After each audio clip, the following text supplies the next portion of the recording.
السلام عليكم ورحمة الله وبركاته. أهلا بيكم حبايبي، يا رب تكونوا بخير. هنعمل مع بعض أحلى بطاطا على البوتاجاز ومكرملة كمان زي ما انتم شايفينها معايا بطريقة سهلة وبسيطة. اتبعي الفيديو الآخر وانت هتعملي أحلى بطاطا بإذن الله وهتعجبك. وهقول لك ايه سر الكرملة اللي البطاطا واخداها اللون التحفة اللي انتم شايفينه معايا. اللهم بارك، ودايبة دوب زي الزبدة زي ما انتم شايفينها كده. وهقول لك التسوية الصحيحة اللي تخلي البطاطا كلها واخدة نفس السوى. اللهم صل وسلم على سيدنا محمد. بطريقة سهلة وبسيطة هنعمل مع بعض بإذن الله احلى طريقه بطاطا. ولو عجبكم الفيديو لايك وشير علشان يوصلكم مني كل جديد ان شاء الله. وتعالوا نبدا نشوف هنعمل مع بعض ايه. معايا هنا ورقه من كراسه الرسم، لو متوفر عندك ورق الزبده تقدري تستخدميه، مش متوفر عندك هتستخدمي ورقه كراسه الرسم. وتدهنيه دهنه بسيطه من الزيت بالفرشه كده، وتدهنيه من ناحيتين. ليه بقى الورق ده؟ علشان خاطر يحافظ لي على الصينيه ما تتحرقش معايا والبطاطا ما تلزقش فيها. فبدات كده فردتها في قعر الصينيه، وقسمت الورقه يعني نصين زي ما انتم شايفينها كده، يعني غلفت الصينيه من القعر. ومعايا هنا البطاطا غسلاها بالفرشه بتاعه الخضار كويس ومنضفاها. هبدا ارصها زي ما انتم شايفينها معايا، ومش هحط لها ميه ولا اي حاجه، هي هتسوي نفسها كده على البخار. هغطيها معاكم بورق الومنيوم، بس اهم حاجه تقفلي عليها كويس علشان ما تسربش اي بخار، علشان البخار هو اللي هيسوي البطاطا. ترفعيها كده على البوتاجاز، تهدي النار خالص، اصغر عين على البوتاجاز وتهدي النار خالص. بعد مرور اول ساعه، هي تاخد معاكي سوا ساعتين. اول ساعه ابداي كده شيلي الغطا وقلبيها الناحيه التانية، بتبقى استوت معاكي نص سوا. لان طبعا هي بتاخد ساعتين بس على نار هاديه خالص تستوي على مهلها. لان انت لو عليتي النار عليها هتتحروق معاكي، والميه بتاعتها هتنشف بسرعه ومش هتبقى حلوه معاكي، وهتبقى نيه كمان. لكن انت كده تسيبيها على نار هاديه خالص، بتبدا بقى تنزل ميتها والبخار هو اللي بيسويها لك.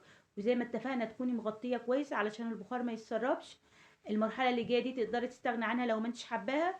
معايا معلقتين من السكر ونص معلقه من صغيره من القرفه. لمحبين القرفه بالبطاطا تقدري تستخدمي الطريقه دي كده، باذن الله هتعجبكم.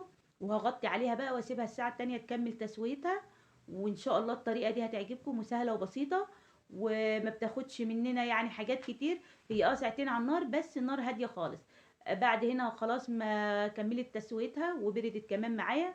لو انت حابه تقدميها سخنه براحتك، عاوزه تسيبيها لما تبرد حسب ما تحبي. ببدا هنا زي ما انتم شايفين معايا واخده اللون اللهم بارك كده. وكل بعد ربع ساعه كده وهي على النار ابداي يلف الصينيه، علشان خاطر الحراره تتوزع في جميع الصينيه والبطاطا كلها تاخد تسويه زي بعضها، علشان ما تبقاش في بطاطا مستويه وواحده نيه. وتقدري تقلبيها برضو تقليبه كمان وهي برضو عليها السكر عادي، علشان تاخد الكرمله من ناحيتين. اللهم بارك زي ما انتم شايفين معايا اللون كده. وطريقه سهله وبسيطه وباذن الله هتعجبكم. ولو وصلتوا هنا لغايه هنا في الفيديو ما تنسوش تضغطوا لايك وشير علشان يوصلكم مني كل جديد ان شاء الله. وهتعملي معايا احلى بطاطا باذن الله بطريقه سهله وبسيطه، مفيش فيها اي صعوبه ولا حاجه. من اول مره هتبقى ناجحه معاكي. وهوريك الصينيه مش متحروقه ولا الورقه بس كده. هتشيليها وتشطفي الصينيه، مفيش فيها متحروقه ولا اي حاجه، لان الورقه اللي انا حطيتها حافظت لك عليها. اللهم بارك. هوريكي كده معايا. هتحطي بس شويه، انا طبعا عشان سبتها بردت والسكر متكرمل فيها فهي لزقت بس في الصينيه. حطي بس شويه ميه فيها وخلاص هتبدا الورق يبوش منها.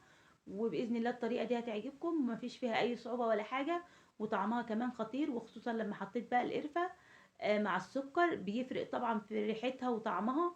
اللهم بارك. كانوا طالعين معايا شويه بطاطا زي العسل زي ما انتم شايفينهم معايا كده. هبدا افتح معاكم واحده واوريكي قد ايه هي مستويه وزي الزبده معايا. اللهم بارك. تقدري تقدميها لاولادك كده، وتقدري تفتحيها كمان وترشي فيها سكر من جوه او عسل. وفي ناس بتحب تقدمها، انا عاملاها قبل كده، تقدميها كده مع معلقه سمنه بلدي لو متوفره عندك. اللي محبين برضو البطاطا بالسمنه البلدي او العسل الاسود، حسب ما تحبي قدميها، او قدميها ساده زي ما هي كده، هتبقى طعمها زي العسل. ويا رب الفيديو ينول اعجابكم وتنفذوه وتقولوا لي ايه رايكم في التعليقات. احلى شويه بطاطا معايا باذن الله. واشوفكم على خير، والسلام عليكم ورحمه الله وبركاته.